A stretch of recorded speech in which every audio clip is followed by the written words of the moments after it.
भगलपुर गांव में सुंदर ने अपना नया धंधा जमाया था। सुंदर एक बहुत ही अच्छा पेंटर था। बैनर पेंटिंग सुंदर की खासियत थी। बैनर के साथ साथ वो मिट्टी के गमले, खिलौने और सजावट का सामान भी साथ साथ पेंट करता था। सुंदर भैया, ये गमाला कितने का है? 25 रुपए। ओह, इतना महंगा?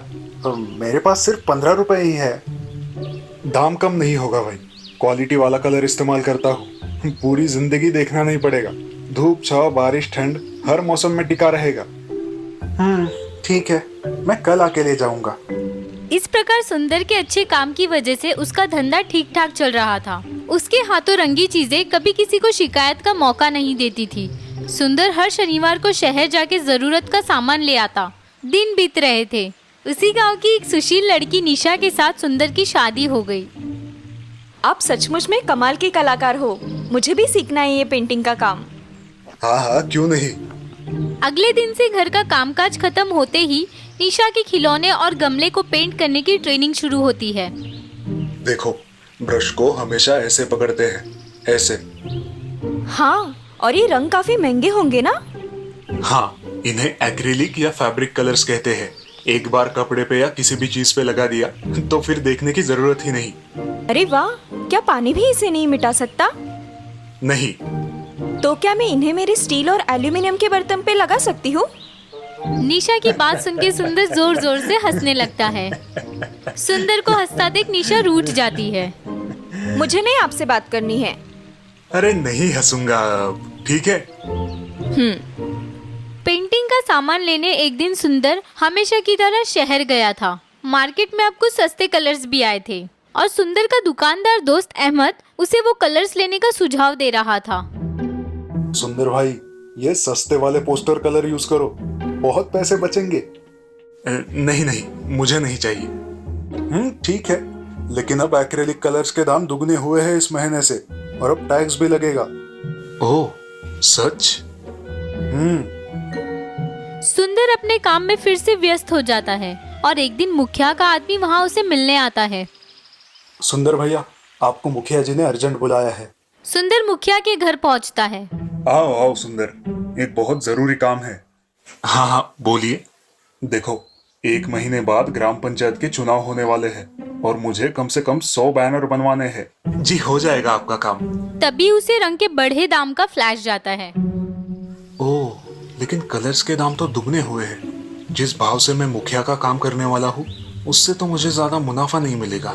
दूसरे ही दिन सुंदर सामान लाने मार्केट जाता है और बहुत सारा सामान लेता है। क्या बात है सुंदर भाई, कोई बड़ा काम मिला है क्या? गांव के मुखिया के लिए चुनाव के बैनर्स बनवाने हैं, और वो भी अर्जेंट। अरे वाह, बढ़िया है। अब तो अच्छा मौका है आपको मुनाफा कमाने का।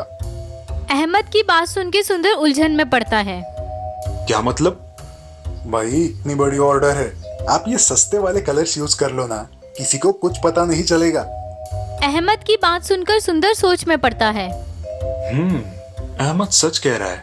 रंग तो दूर से एक जैसे ही दिखते हैं, और ये बैनर्स तो सिर्फ 5-6 दिन के लिए ही लगेंगे। थोड़ी देर सोचने के बाद सुंदर सस्ते वाले रंग लेने के लिए राजी होता है। दिन रात एक करके सुंदर मुखिया के 100 बैनर तैयार करता है। चलो अच्छा है, ये रंग एकदम एक्रिलिक जैसे ही दिख रहे हैं। मैं इसे रोज के काम में भी इस्तेमाल कर सकता हूँ। अच्छा मुनाफा होगा। सुंदर ने बनाए मुखिया के बैनर्स गांव के हर कोने और चौराहे पे लगते हैं। सुंदर के काम की प्रशंसा होती है।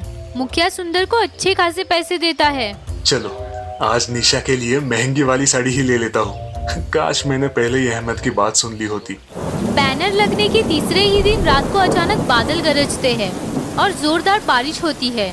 अगली सुबह मुखिया का आदमी सुंदर को बुलाने उसके घर आता है। सुंदर भैया, आपको मुखिया जी ने अर्जेंट बुलाया है।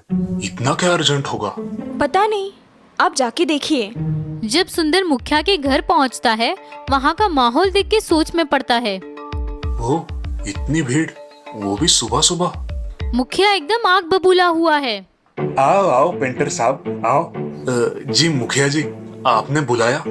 मुखिया नौकर को बुलवा के सुंदर ने बनाए 2 बैनर्स दिखाते हैं। ये देखो तुम्हारे बैनर्स। जैसे ही सुंदर की नजर उस बैनर्स पर पड़ती है, वो चौंक जाता है।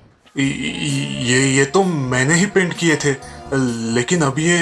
इसीलिए तो तुम्हें बुलाया है। सारे लोग हम पर हंस रहे हैं। बैनर बनाने के लिए कौन से कलर इस्तेमाल किए थे तुमने?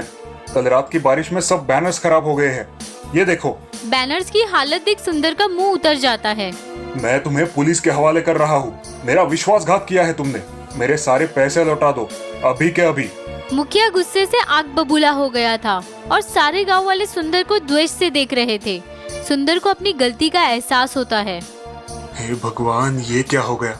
अहमद ने तो कहा था कि ये रंग अच्छे हैं, कुछ नहीं होगा, लेकिन इस बेवक्त की बारिश ने मेरी चोरी पकड़वा दी।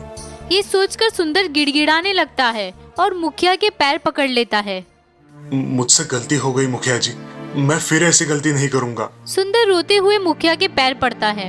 ठीक है, मैं तुम्हें माफ करता हूँ, लेकिन तुम आज ही हमारा गांव छोड़ के चले जाओ और फिर कभी यहाँ कदम मत रखना। सुंदर उदास मन से वहाँ से निकल पड़ता है।